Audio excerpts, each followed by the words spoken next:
अगली राशि की तरफ जाते हैं, कर्क राशि की तरफ। हाँ, इमोशनल राशि बोली जाती है, हाँ। लेकिन 2026 जो है, क्योंकि गुरु का साल है, गुरु मतलब हमारे हिंदू नववर्ष के हिसाब से उनका राजा बनने वाले हैं। सूर्य का साल वैसे ही कहा जा रहा है न्यूमरोलॉजी के हिसाब से। तो कर्क के लिए ये क्या रहने वाला है? कर्क राशि वाली होने वाले हैं, भाग्यशाली होने वाले हैं। अच्छा। है ना, क्योंकि लग्न में देखिए गुरु आ जाएंगे 2 जून के बाद इनके, तो जो रुका हुआ कार्य है वो पूरा होगा, कोई रुकी हुई कोई इच्छा है, कोई कामना है वो पूरी होगी, लेकिन बस थोड़ा सा वही अहम और ईगो का ध्यान रखेंगे, ठीक है। और अभी भी देखिए, और उस टाइम पे जब इनका लगन में जब गुरु रहेगा तो उस टाइम पे ये कोई नया कार्य शुरू कर सकते हैं। ये हो सकता है कि जॉब चेंज का इनके मन में आए कि जॉब चेंज करें। और अभी इनका लगन स्वामी लाभ भाव में, ठीक है ना, तो ये भी इनके लिए अच्छा है। इनको कई जगहों पे जहाँ इन्होंने पहले इन्वेस्टमेंट किया हो, अगर कभी पहले इन्वेस्टमेंट किया है उससे कुछ रिजल्ट नहीं मिल पा रहा है, तो वो इस वर्ष इनको मिलना है, रिजल्ट मिलना है। अच्छा, नवम भाव में शनि है, तो धर्म को लेके बहुत ज़्यादा ना मतलब इनको एक वही उन्माद तो नहीं बोल सकते, लेकिन एक कठोर स्थिति की जो होते हैं ना कि बिल्कुल अपने धर्म पे अड़े रहना, कट्टरवादिता आ सकती है। कट्टरवादिता इनको नहीं करनी है। अच्छा। है ना, इस पे ध्यान रखना है, वाणी पे बहुत नियंत्रण रखना है, क्योंकि केतु दूसरे भाव में है इनके, तो कभी कभी ऐसी वाणी होगी जिसकी वजह से कार्य बिगड़ सकते हैं, कोई बनता हुआ कार्य खराब ना हो जाए, उसका भी ध्यान रखना है। और छठे भाव में इनके 4 ग्रह बैठे हुए हैं, तो इसमें देखिए कोई कंपटीशन अगर ये कर रहे हैं तो मंगल योग कारक है, अच्छी बात है। तो उसमें अगर बहुत समय से कोई प्रतियोगिता की तैयारी कर रहे हैं, उसमें रिजल्ट इनके फेवर में नहीं आ रहा है, तो वो इस समय इनके फेवर में आ सकता है। जी बिल्कुल, इस समय इनके फेवर में आ सकता है रिजल्ट। और देखिए लाभ भाव में उच्च का चंद्रमा है, तो भी होता है ना कि कहीं से भी धन की प्राप्ति, अचानक से कहीं से धन की प्राप्ति इनको हो सकती है। पेरेंटियल प्रॉपर्टी भी इनको मिल सकती है इस समय, तो ये चीज़ें इनके लिए ठीक हैं। रिलेशनशिप इनका किस तरह का रह सकता है?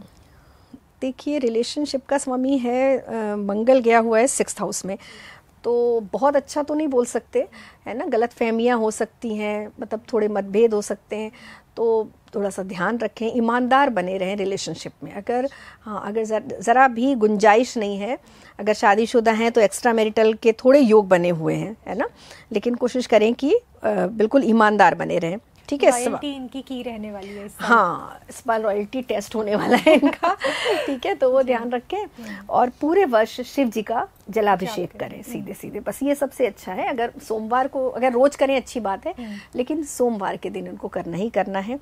और वैसे भी देखिए कर्क राशि वालों के लिए भगवान शिव आराध्य होते हैं, तो अगर कच्चे दूध और जल मिलाकर मंडे के दिन चढ़ाते हैं तो भी इनके भाग्योन्नति होती है इनकी। भगवान शिव को सफ़ेद पुष्प अर्पित करें और सफ़ेद चंदन का तिलक लगाएं, बिल्कुल भगवान को भी लगाएं और स्वयं भी लगाएं।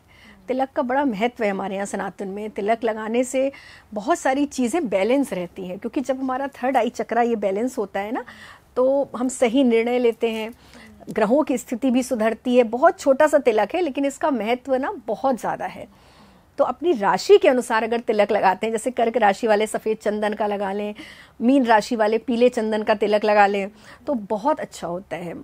जो वृश्चिक वाले हैं वो अष्टगंध जो होता है ना, उसका तिलक, तो ये आप देखिए उनको ना पूरा दिन एक तो शांत बने रहेंगे, धैर्य रहेगा, और जीवन में जो चुनौतियाँ आएंगी ना उसको अच्छे से हैंडल कर पाएंगे।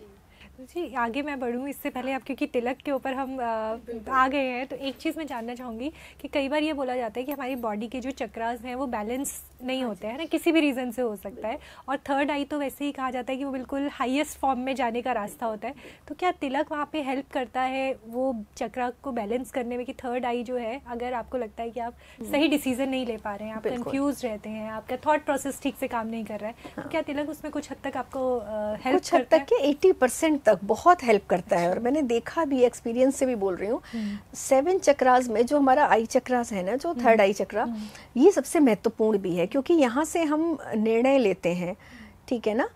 तो जब आप यहाँ पर तिलक लगाते हैं, जैसे महिलाएं बड़ी बिंदी लगाती हैं, अब आजकल नहीं लगा रही हैं, तो उन सब के पीछे कहीं ना कहीं देखिए कॉन्सेप्ट तो है ही ना, बिंदी लगाती हैं तो ये बैलेंस रहता है और हम सही निर्णय ले पाते हैं, हमारे चक्रास भी बैलेंस रहते हैं, क्योंकि ये ऑर्डर की जगह है ना। हम यहाँ से ऑर्डर करते हैं, आदेश करते हैं कि हमें क्या, अपनी सारी इंद्रियों को जो ऑर्डर करने की जगह है वो होती है 3rd आई चक्र।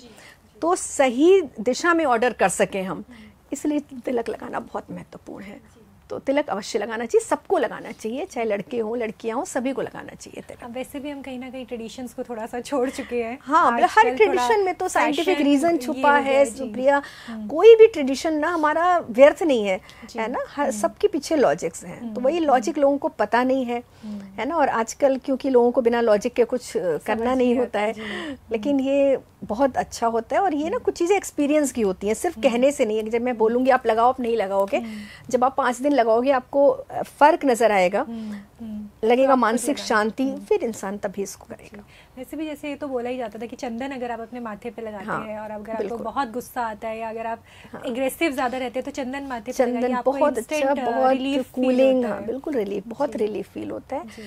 और आप बड़ा ना कनेक्ट यूज करते हैं, एक ईश्वरीय शक्ति स्पिरिचुअलिटी के साथ आप ना अपने आप कनेक्ट होते हैं। आप देखो वैष्णव इतना यहाँ से तिलक लगाते हैं, जो चंदन का, तुलसी का और ये वृंदावन की रज का जो तिलक लगाते हैं, तो आप देखिए ना कहीं भक्ति में उनसे आगे कौन है ना? तो ऐसा नहीं, सबके पीछे कहीं ना कहीं बहुत महत्वपूर्ण रीजन छुपा हुआ है। जी। इसी प्रकार की वीडियोस देखने के लिए हमें सब्सक्राइब करना ना भूलें और एस्ट्रोलॉजी से जुड़ी लेटेस्ट जानकारी के लिए डाउनलोड करें माई ज्योतिष ऐप।